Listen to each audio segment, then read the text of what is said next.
This video we will see किस तरीके से आपके सॉइल में मेजर प्रिंसिपल स्ट्रेस और माइनर प्रिंसिपल स्ट्रेस के बीच में रिलेशन निकाला जाता है दिस इन बिटवीन, जिसमें हमें यह मिलेगा कि किस तरीके से ट्रायक्सियल मशीन में आपको स्ट्रेस पाथ इक्वेशन मिलना चाहिए।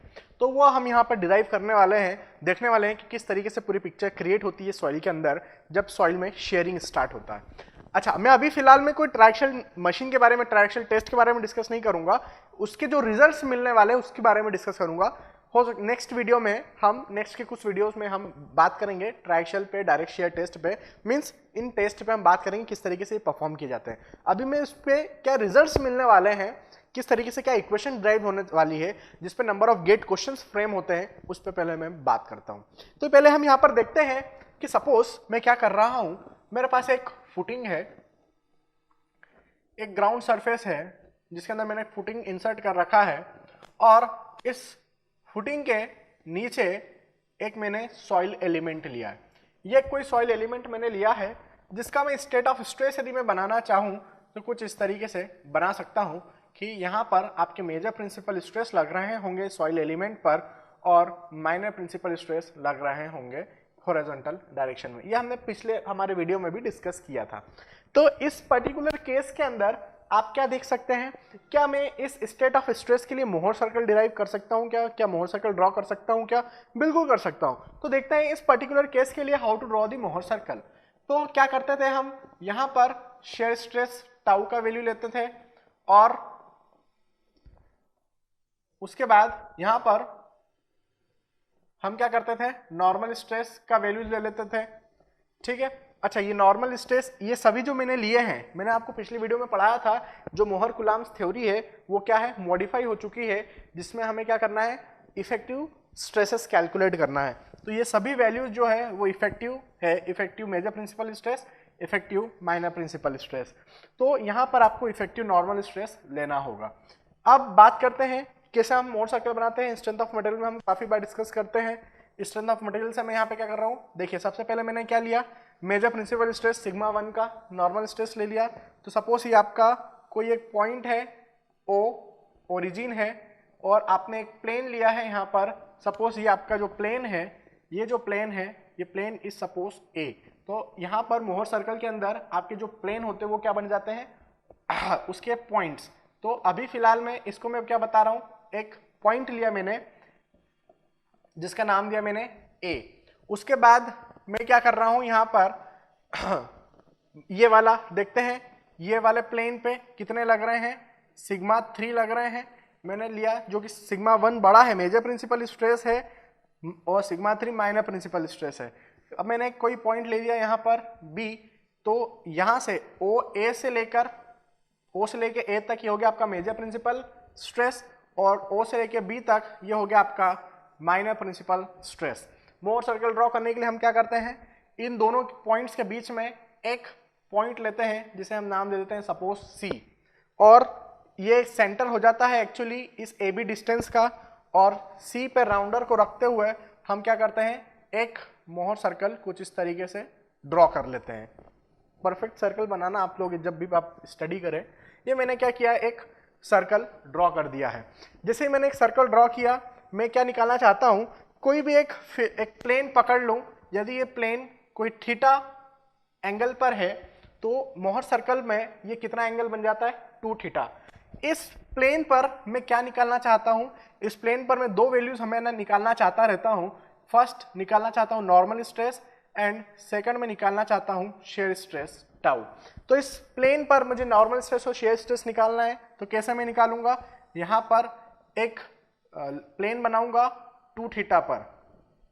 ठीक है, तो 2 थीटा पर हमने क्या किया, एक प्लेन बनाया, और जैसे ही बनाया 2 थीटा एक लाइन, ये हमें क्या मिल चुका है, वो प्लेन मिल चुका है। अब इस पर्टिकुलर पर आप देख लीजिए, इस पॉइंट के जो कोऑर्डिनेट्स होंगे, ये पॉइंट सपोज आपका P है और इसके कोऑर्डिनेट्स क्या बनने वाले हैं, या F दे देते हैं, इस पॉइंट को F कह देता हूं, इसके कोऑर्डिनेट्स बनने वाले हैं normal stress and shear stress, जो कि इस पर्टिकुलर प्लेन पर मिलने वाले थे हमको। तो आप क्या करिए, यहाँ पर ये वर्टिकल डिस्टेंस मेजर कर लीजिए, ये वर्टिकल डिस्टेंस क्या हो जाएगा, टाउ हो जाएगा, एंड ओरिजिन से लेकर यहाँ तक का आपके इस वाले पॉइंट F तक का डिस्टेंस मेजर कर लीजिए, ये आपका क्या बन जाएगा, ये आपका बन जाएगा नॉर्मल स्ट्रेस इस पर्टिकुलर प्लेन पर। ठीक है, तो ये पूरा जो था, अभी तक मैंने जियोटेक्निकल इंजीनियरिंग की कोई बात नहीं किया, सिर्फ और सिर्फ स्ट्रेंथ ऑफ मटेरियल से जो हम सीखे थे how to draw the Mohr circle, वो मैंने यहाँ पर आपको सिखाया है कि कुछ इस तरीके से बनने वाला है। अब मैं एंटर करता हूँ जियोटेक्निकल इंजीनियरिंग के अंदर। देखते हैं, यदि जियोटेक की मैं बात करूँ तो मैं वही केस ले रहा हूँ। मेरे पास एक फुटिंग है, फुटिंग के नीचे एक कोई सॉइल एलिमेंट मैंने कंसिडर किया, उसके स्टेट ऑफ स्ट्रेस बनाया। मैंने देखा मेजर प्रिंसिपल स्ट्रेस लग रहे हैं सिग्मा 1, मैंने देखा माइनर प्रिंसिपल स्ट्रेस लग रहे हैं सिग्मा 3।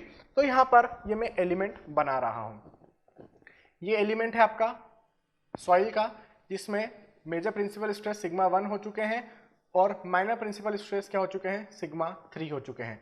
अच्छा, मैं इनको मेजर और माइनर क्यों कह रहा हूं? इनको मैं मेजर और माइनर इसलिए कह रहा हूं क्योंकि जब भी आपके पास बाइक्शियल लोडिंग होती है, बाइक्शियल स्ट्रेस होते हैं, तो बाइक्शियल स्ट्रेस के केस में वही आपके क्या बन जाते हैं, major and minor principal stress बन जाते हैं, जब आपके उसमें शेयर स्ट्रेस नहीं लग रहे हो। तो यहाँ पर भी सॉइल में हम शेयर स्ट्रेस नहीं लग रहे हैं, जैसे कि वो कॉम्प्लीमेंट्री स्ट्रेसेस ये सब होता था स्ट्रेंथ ऑफ मटेरियल में, वो चीज़ें यहाँ नहीं होती हैं, यहाँ पर सिर्फ नॉर्मल स्ट्रेसेस होते हैं। तो नॉर्मल स्ट्रेस के कारण वर्टिकल मेजर प्रिंसिपल स्ट्रेस और confining pressure sigma 3 minor principal stress हो चुका है। अभी आपको आगे वो समझ में आएगा जैसे जैसे मैं प्रोसीड करता हूँ इस लेक्चर को। तो यहाँ पर हमने ये स्टेट ऑफ स्ट्रेस देखा। मैंने क्या किया, मैंने अपने पिछले वीडियोस में आपको बताया था, अच्छा इसके लिए मुझे मोहर सर्कल बनाना है, ठीक है मैं मोहर सर्कल बना देता हूँ, नो प्रॉब्लम। लेकिन उसके पहले क्या करने वाले हैं हम यहाँ पर मैंने क्या लिया है, स्ट्रेस टाउ लेते हैं और यहाँ पर हम क्या लेते हैं, नॉर्मल स्ट्रेस सिग्मा एन लेते हैं। मैं क्या करने वाला हूं, मैंने आपको अपने पिछले लेक्चर में बताया था मोहर कुलाम्स थ्योरी। क्या होता है मोहर कुलाम्स थ्योरी? मोहर कुलाम्स थ्योरी हमने बताया था, इक्वेशन निकाली थी शेयर स्ट्रेंथ की, और शेयर स्ट्रेंथ की जो इक्वेशन हमने निकाली थी वो निकली थी tau f equal to c plus sigma n tan phi.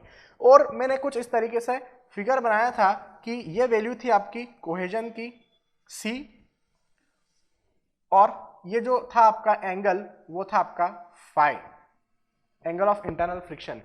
ये जो लाइन यहां पर बनती है, इस लाइन का नाम होता है फेल्योर एनवलप। Failure envelope. इस लाइन का इक्वेशन क्या होता है? इस लाइन का इक्वेशन हम जानते हैं, इस लाइन का इक्वेशन हम निकाल चुके हैं already, that is the equation of shear strength, tau f equal to c plus sigma n bar tan phi, ये होता है। ठीक है, अब ये इक्वेशन हो चुका है इस फेलियर एनवलप का। ये फेलियर एनवलप क्या बता रहा है? ये फेलियर एनवलप बता रहा है स्टेट ऑफ स्ट्रेंथ, मतलब ये फेलियर एनवलप आपका स्ट्रेंथ बता रहा है। बात यहां तक ठीक है, समझ में आती है। अब ये मेरे पास कोई सॉइल था, अब इस सॉइल के ऊपर इतने स्ट्रेसेस लग रहे हैं, इस स्ट्रेसेस के लिए मैं क्या कर रहा हूं, मोहर सर्कल ड्रॉ कर रहा हूं। ये मैंने बना दिया मोहर सर्कल, ये ओरिजिन था आपका, और यहां से यहां तक सिग्मा 1 हो चुका है आपका ओ ए, जैसे कि मैंने अपने पिछले मोहर सर्कल में अभी बना के बताया है, और ओ यहां से यहां तक का सपोज ये हो चुका है आपका O B minor principal stress. आप चाहे तो मैं यहां लिख देता हूं, ओ ए आपका हो गया सिग्मा 1 बार, ओ बी आपका हो चुका है सिग्मा बार 3, कुछ इस फैशन में। तो यहां पर आप देखेंगे ये स्ट्रेट के लिए इसका एक सेंटर मिला होगा सी। अब मैं क्या कर रहा हूं, मोहर सर्कल बना रहा हूं, ये मोहर सर्कल बन चुका है। नीचे भी बना होगा लेकिन सिमेट्रिक है, ऊपर बनाओ या नीचे बनाओ, तो मैं सिर्फ हाफ मोहर सर्कल कंसीडर कर रहा हूं, आप चाहे तो पूरा भी कर सकते हैं, नो प्रॉब्लम एट ऑल। तो अभी क्या किया हमने, मोहर सर्कल बना दिया।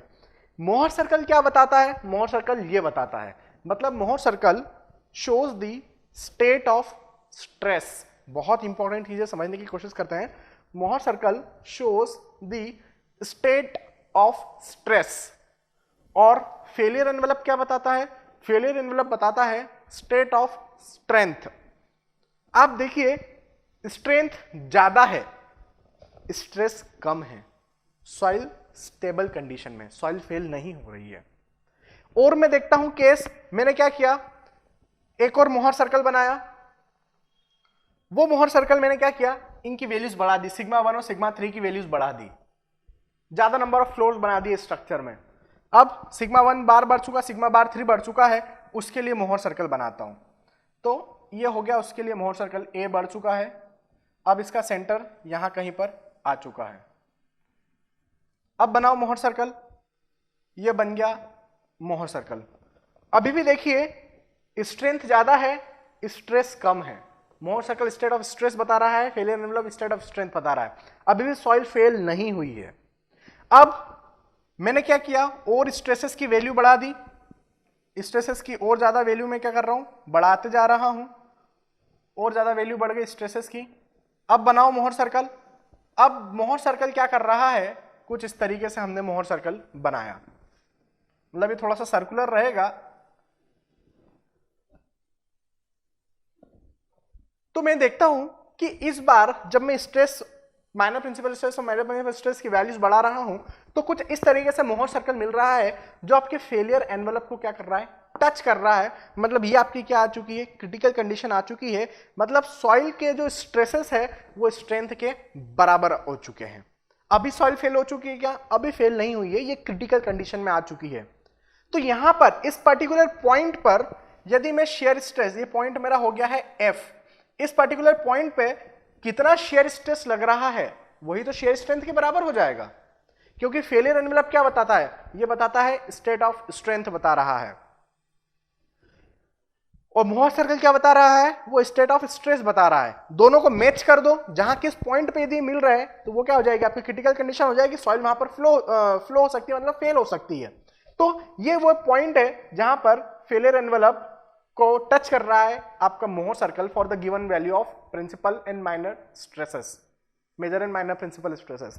तो यहां पर इस पर्टिकुलर पॉइंट F पर कितने स्ट्रेसेस लग रहे हैं, क्या मैं वो कैलकुलेट कर सकता हूं, बिल्कुल कैलकुलेट कर सकता हूं। ये हो गया आपका स्ट्रेस टाउ का वैल्यू, और यहां से लेके यहां तक ये आपका कितना हो गया, नॉर्मल स्ट्रेस का वैल्यू। यही तो आपकी शेयर स्ट्रेंथ है सॉइल के अंदर, फाइन, क्योंकि यही आपका क्या बताता है, मैक्सिमम स्ट्रेस बता रहा है।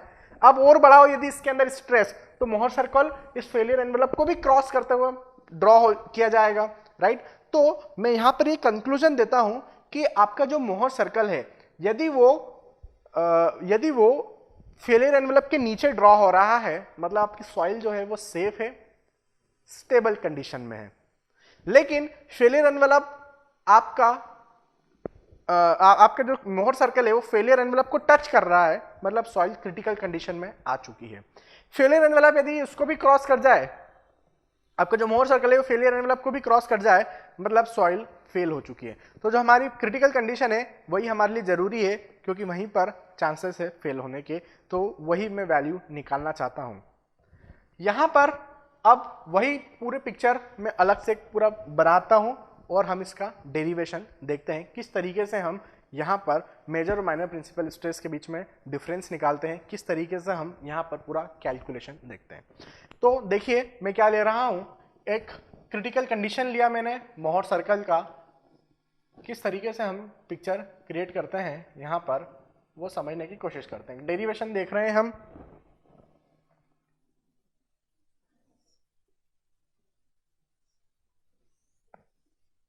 ये था आपका फेलियर एनवेलप,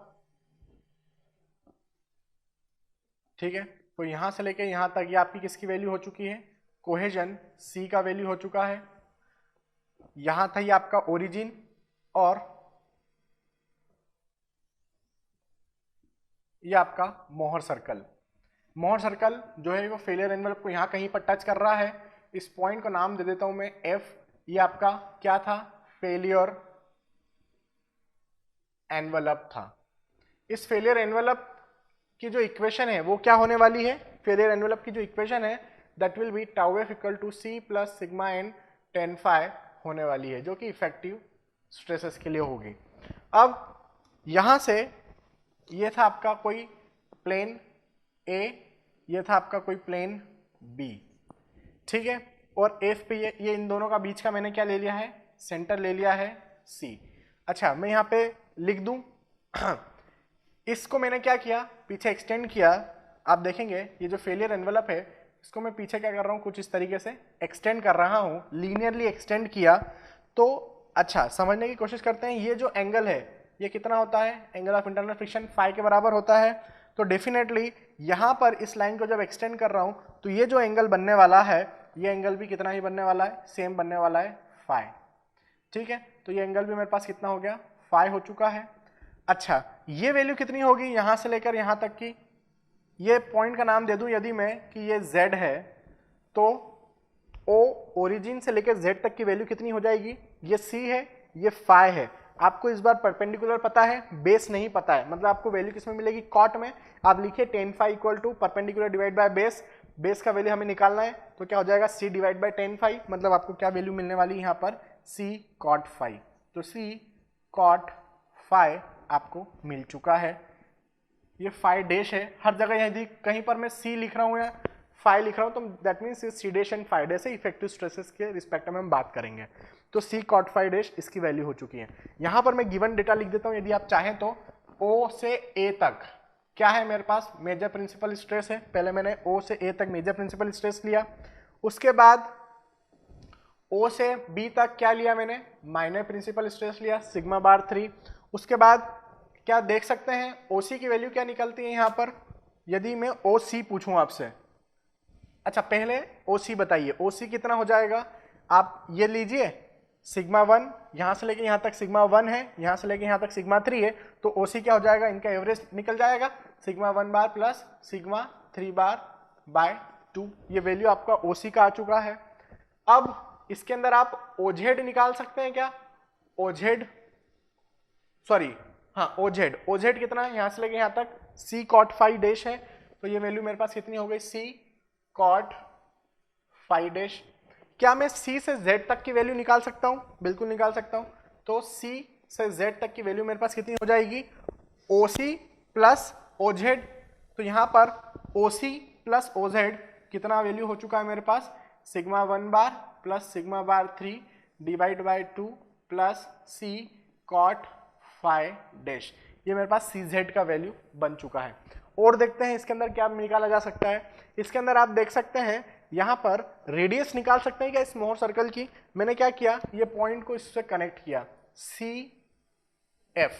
आप देखेंगे यहाँ पर जैसे कि मैंने आपको बेसिक एक मोहर circle for the given state of stress बना के बताया था, तो जब भी कोई पॉइंट को आप सेंटर ऑफ मोहर सर्कल से कनेक्ट करते हैं तो वो गिवन प्लेन के साथ कितना एंगल बनाता है, ट्वाइस का।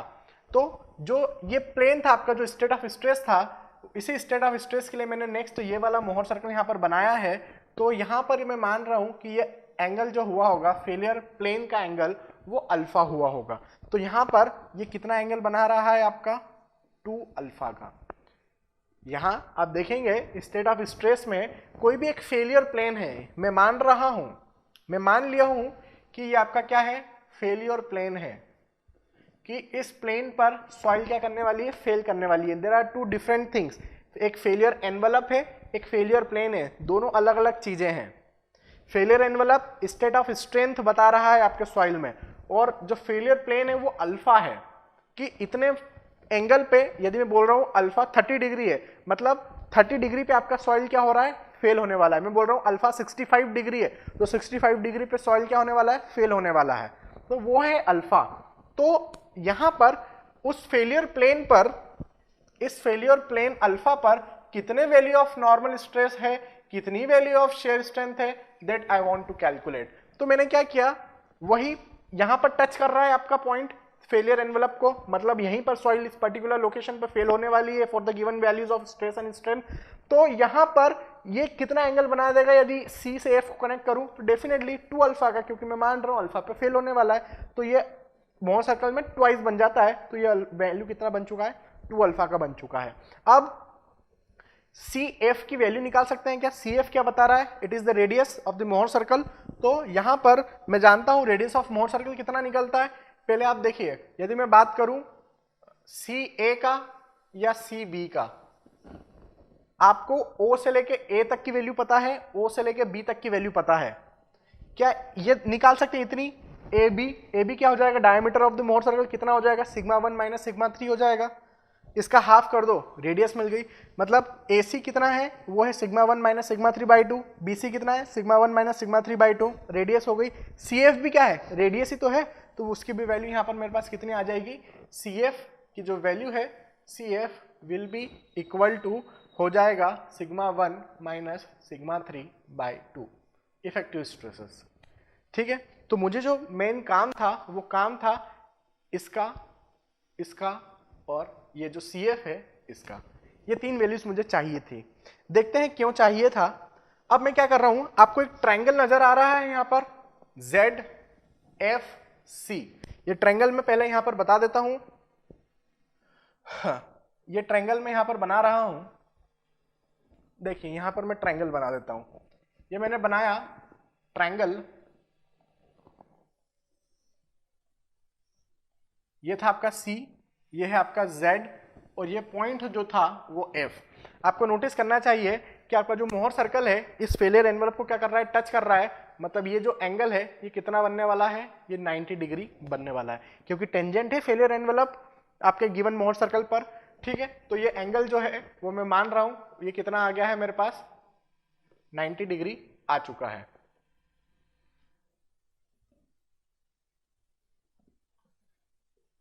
ये एंगल हो गया है 90 डिग्री का। ठीक है, अब यहां पर ट्रायंगल मुझे दिख रहा है CZF का, यहां कहीं पर O पॉइंट भी होगा। ठीक है, अभी ओरिजिन है जो कि अभी मैं क्या कर रहा हूं, आप देखेंगे C पर एक्सटीरियर एंगल मेरे पास कितना बन रहा है, 2 अल्फा का। तो यहां पर ये एंगल कितना बन रहा है, फाई का, angle of internal friction phi का। तो मुझे एक थ्योरम याद आ रहा है कि जो एक्सटीरियर एंगल होता है किसी भी ट्रायंगल का, वो फार एंगल्स के सम के बराबर होता है। तो इसका फार एंगल क्या है इस एक्सटीरियर का, 90 एंड अल्फा, इसके सम के बराबर होगा। तो यहां पर इस ट्रायंगल से, in triangle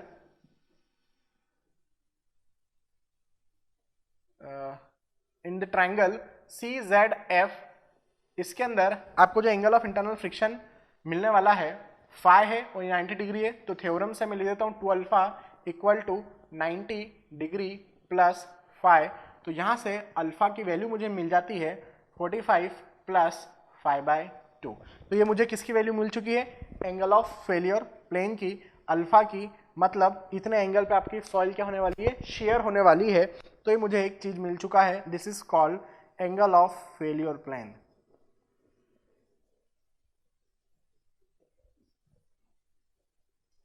angle of failure plane आपको पूरी तरीके से मिल चुका है। ठीक है, यदि मैं बोल रहा हूं कि आपके सॉइल में angle of internal friction phi जो है वो 30 डिग्री है, मतलब फेल कितने पे होने वाला है आपका सॉइल, तो आपका सॉइल जो फेल होने वाला है, यहाँ पे मैंने 30 रखा, 30 डिवाइड बाय 2 15 हो गया, 15 प्लस 45 कितना हो रहा है, 60 डिग्री। मतलब आपका जो सॉइल है वो 60 डिग्री पे क्या होने वाला है, पूरी तरीके से शेयर होने वाला है सॉइल मास। ठीक है, तो ये वही बताता है alpha angle of failure plane. अभी यहाँ पर ये डेरिवेशन अब मैं स्टार्ट करता हूँ। देखिए इसी ट्रायंगल में क्या हम साइन फाई का वैल्यू निकाल सकते हैं। देखिए साइन फाई क्या निकलता है, sine phi is equal to क्या बनती है मेरे पास वैल्यूज, मैं वो समझने की यहाँ पर कोशिश करता हूँ। Sine phi is equal to perpendicular divide by hypotenuse CF divide by CZ। ठीक है, ये परपेंडिकुलर हो गया या हाइपोटेनियस। ठीक है, और ये बेस था आपका FZ। यहाँ पर CF कितना है मेरे पास, सिग्मा 1 माइनस सिग्मा 3/2 है, जिसकी वैल्यू मैं ऑलरेडी यहाँ पर CF निकाल चुका हूँ। उसके बाद CZ, ये रहा मेरे पास CZ का वैल्यू, CZ भी मैं यहाँ पर रख देता हूँ। तो CZ कितना बन रहा है, CZ है मेरे पास C cot phi dash plus इसी के साथ में सिग्मा 1 प्लस सिग्मा 3/2। ठीक है, अब ये साइन फाई का मैं क्या कर रहा हूँ, यहाँ पर मल्टीप्लाई कर रहा हूँ। तो देखते हैं क्या वैल्यूज मिलता है मुझे, वैल्यूज मिलना चाहिए। देखिए साइन फाई का C cot फाई में मल्टीप्लाई करेंगे तो कॉस फाई मिलेगा, तो C cos फाई, क्योंकि कॉट क्या होता है, कॉट होता है कॉस डिवाइड बाय साइन, तो साइन से sine cancel, C cos phi dash हमें यहाँ पर मिल चुका है। उसके बाद ये फाई डैश है, उसके बाद हमें क्या देखना पड़ेगा, प्लस आपको क्या मिल रही है यहाँ पे वैल्यूज, सिग्मा 1 प्लस सिग्मा 3/2, इसी के साथ में है हमारे पास sine phi equal to sigma 1 minus sigma 3/2।